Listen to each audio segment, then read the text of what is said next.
LEGO fans, and welcome back to MB Bricks. My name is Maya and I'm excited to show you today my finished Jurassic Park MOC.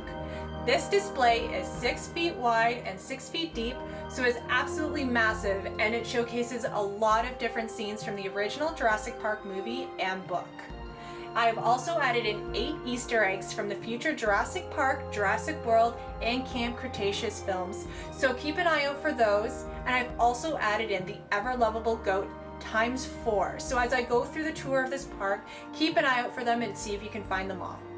Don't forget to like, comment, and subscribe if you haven't already. And without further ado, let's dive into this display. We are going to start this adventure with the final part that I actually designed for this build, the helicopter landing pad. This is where our heroes first arrive at the park with a bumpy helicopter ride down. They land amongst the beautiful landscape with a waterfall in the background and lush trees all around. Still unaware as to what they will be viewing on this island, they wonder what Hammond has in store for them. The forest is too dense for them to see far, so they pile into a staff vehicle and take a short ride down the road. As they pull over in a large grassy field, Grant is the first to notice the large creature walking past them. He grabs Ellie's head to show her, as he is at a loss for words. They climb out of the car, staring at the brachiosaur, and Grant falls to his knees in disbelief. He then peers across the field towards a large lake. There he can see many different types of dinosaurs, all sharing access to the waterhole. It is a sight to take in, and of course it makes it seem as though the entire park is quite magical. However, it wouldn't take long for things to go south. The gang continues along and makes their way to the visitor center. The foliage outside here is well kept with manicured lawns and a tree-lined path that leads to the side of the large lake. The side of the visitor center, I have done it with some basic foliage to finish off the front of the display completely.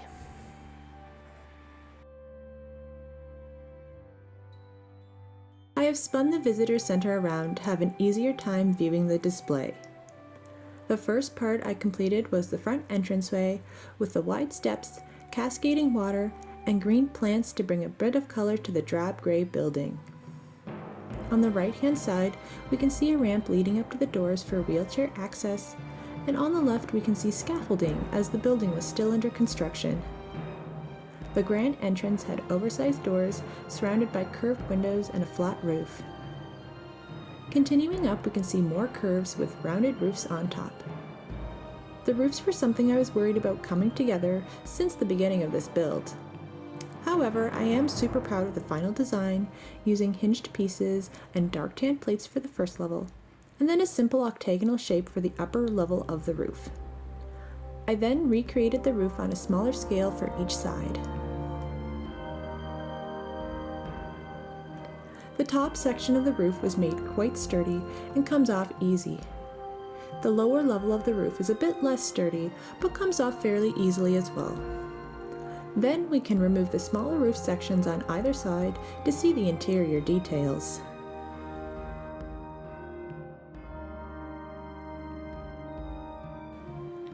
When you first walk into the visitor center, you can see the grand entranceway with lots of cool features and details. 2 large battling dinosaur fossils greet you as you enter, and a big banner sign reading, "When Dinosaurs Ruled the Earth," hangs from the ceiling. I have added quite a few support beams for the roof, and wide twisting staircase leads to the second floor and balcony. The visitor center was still under construction, and so there are many boxes scattered around scaffolding, and I have even included a paint can and roller to put in extra details. When the storm began rolling onto the island, there was a bit of rush to get to the docks to catch the last ferry, and so I have also added in some garbage, such as these cups that workers would have left behind in their haste to leave quickly. Finishing off this section of the build, we can see to the left of the main floor a small bathroom that I would imagine would be on the main floor for easy access. To the right, there is a door that leads down to the underground garages where they would store the staff and tour vehicles.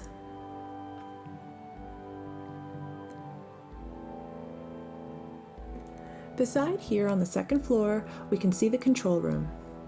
This part of the visitor center was where staff members kept tabs on all areas of the park, including electrical fence function, number of dinosaurs roaming, etc. They could also watch tourists on the ride through the dinosaur paddocks once the park officially opened. The large screen on the left-hand side shows the entire overview of the park, while several desks and computers could operate other functions. Round windows overlook other parts of the visitor center, and I've included a ladder here, which Grant, Ellie, and the kids used to climb to the ceiling vents to escape the Velociraptors near the end of the movie. The scene set in this room is when Arnold discovers Nedry has shut down most of the park in his attempt to steal the dinosaur embryos.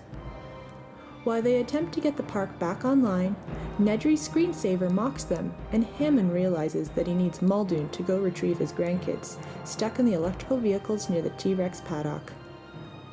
Nedry was a complete slob, and so I've made a very messy desk with an overflowing garbage can, food, and papers scattered about the floor.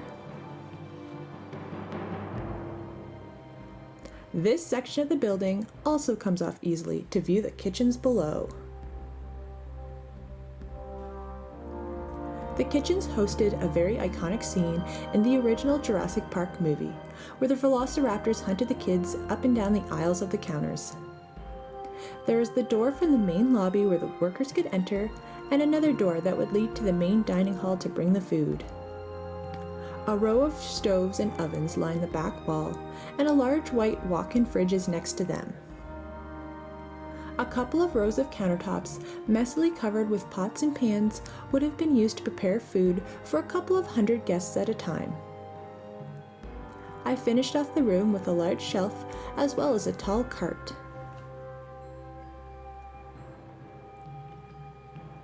I have now spun the entire display around so we can get a good view of the back of the visitor center.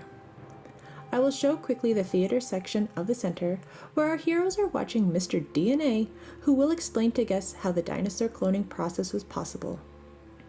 The theater had comfy red chairs with lap bars for the ride portion of the tour. The room was still very unfinished, and so the walls are bare, and many boxes were stacked around the room. After the quick movie, the chairs would all rotate to peer through the large glass windows where guests could watch the real Jurassic Park scientists hard at work creating dinosaurs. The genetics lab was one of my favorite parts of the visitor center build, and I created a few desks with different stations as dinosaur embryos were created and then hatched. First off, we can see where the mosquitoes preserved in amber are waiting to have the dinosaur DNA extracted from the blood using a long-tipped needle. Gaps in the DNA sequences were filled using frog DNA, so I have a setup here for that. Dinosaur embryos were then stored in the cold storage before they were turned into eggs, ready to be incubated and grown into a baby dinosaur. We can see Dr. Wu currently tending to the hatchery, checking the eggs that are currently being incubated, making notes on his clipboard. We can see another scientist here panic as she realizes that the eggs is hatching off to the side without anyone knowing. The last couple of desks are simple workstations, one with a scale to check the weight of newborn dinosaurs, as an empty shell has been left near it on the desk.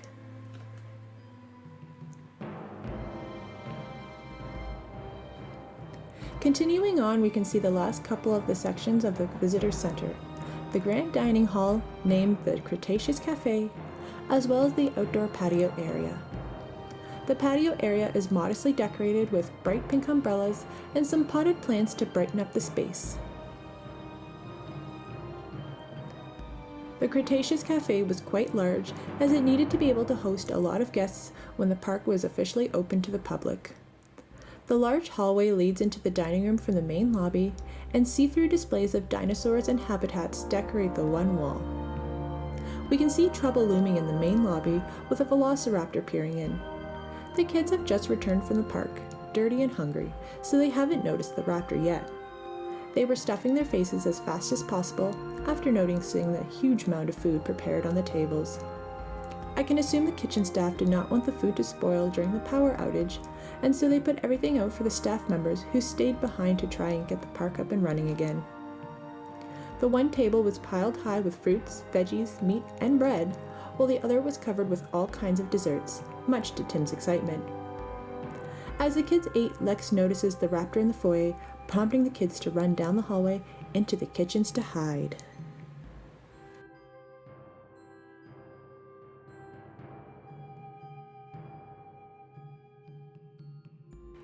With the visitor center back in place, we can continue up the left-hand side of the MOC. A side path veering from the tour road leads into the denser part of the island, away from where the visitors would be.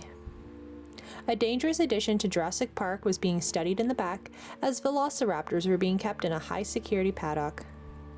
I have recreated the opening scene from the movie, where a large crate had been dropped off with unknown creatures inside. An entire team, led by Muldoon, were there to unload these creatures, who would we eventually find out to be raptors.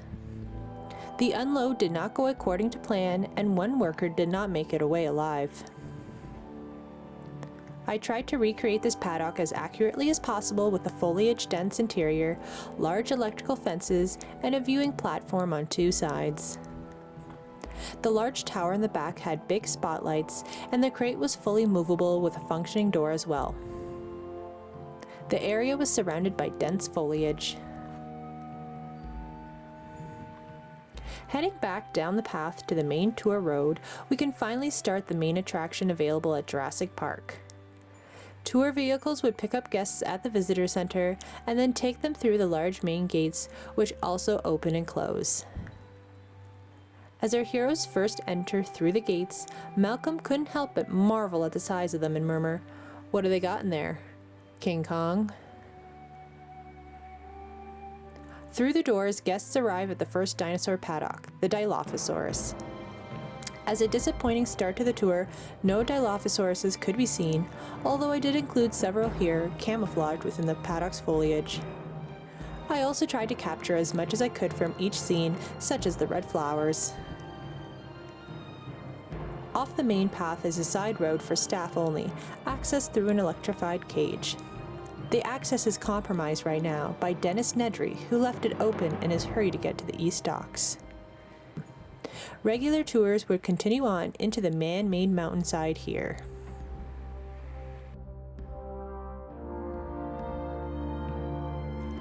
Popping out the other side, guests would then arrive at the T-Rex paddock.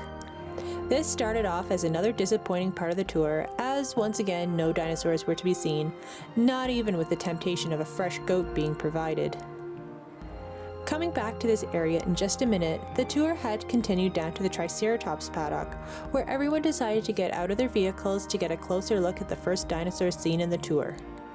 As Triceratops are herbivores, the paddock was surrounded by a simple wooden fence, and so everyone simply hopped over and headed down the grassy hill.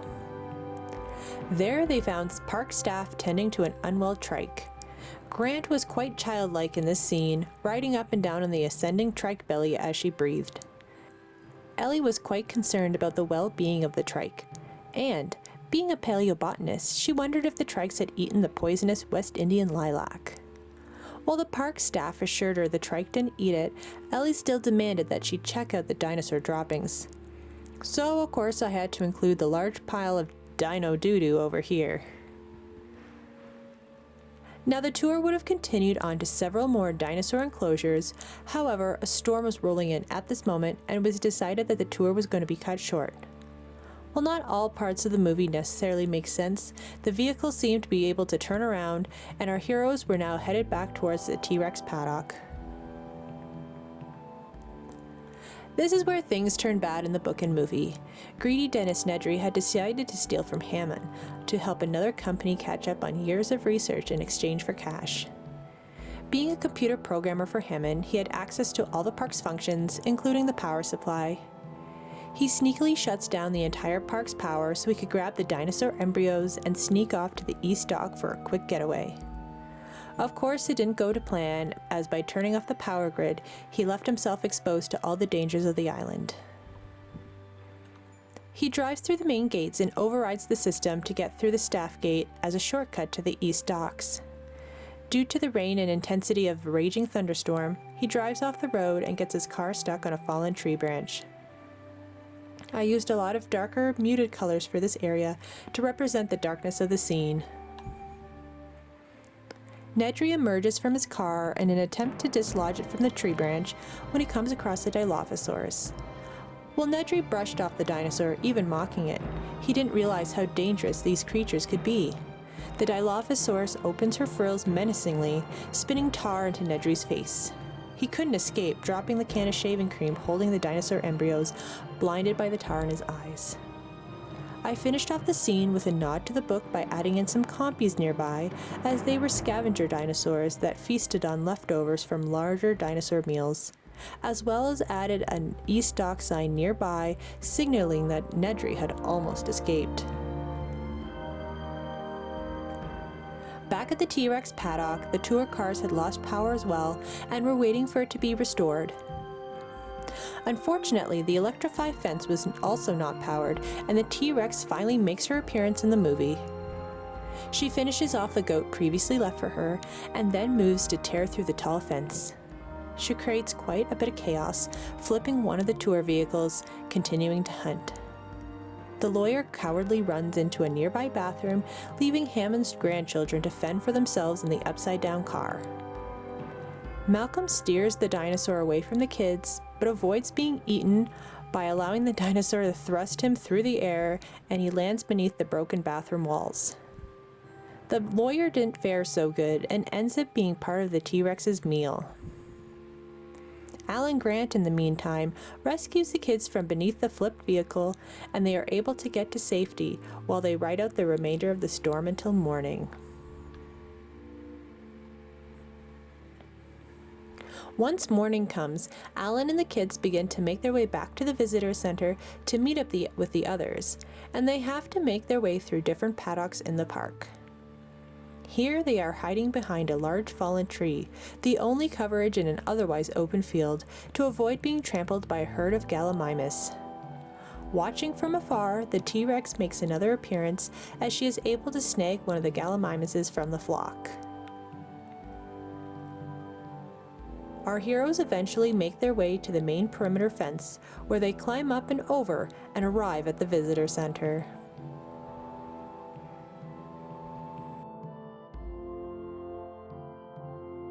And that covers everything for this massive Jurassic Park tour. If you like this video and you want to see more Jurassic Park type builds, be sure to check the description below, and I will leave a link to a playlist of all those types of builds on my channel. Once again, if you haven't already, please do like, comment, and subscribe, because it does help this channel out a lot. I hope you were able to recognize a lot of scenes from the movie today, and that you were able to find all 8 of those Easter eggs and the 4 goats. Thanks so much for taking the time to watch this video today, and until next time, keep on building.